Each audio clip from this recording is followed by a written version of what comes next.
দুপুরে আজকে চিকেন হয়েছিল, তো রাত হতে না হতেই মনটা চাইলো যে চিকেনের সাথে একটু ফ্রাইড রাইস হোক। কিন্তু ঘরে তো বাসমতি চাল ছিল না।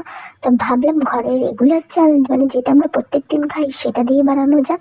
তো সেটাকে বানানোর চালটা ধুয়ে আমি 1 ঘন্টা ভিজিয়ে রেখে তারপর সাদা তেল, লবণ, চিনি, গোটা গরম মশলা, তেজপাতা দিয়ে ভালো করে ফুটিয়ে নিয়ে চালটাকে 80% করে সিদ্ধ করে নামিয়ে নিয়ে গাজর বিনস গুলো ভেজে নিয়েছি সাদা তেলে, আর দুটো ডিম আমি স্ক্র্যাম্বল করে নিয়েছি। তারপর কড়াইতে আমি ঘি দিয়ে গোটা গরম মশলা, তেজপাতা, কাজু কিশমিশ আর একটু বাদাম ভেজে নিই।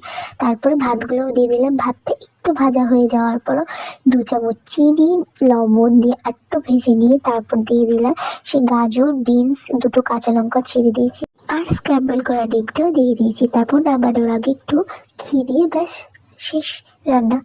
আর খুব ইজি, আর খেতে কিন্তু অসাধারণ হয়েছিল, মনেই হচ্ছিল না বাসমতি চালের না, একটু ঘিটা বেশি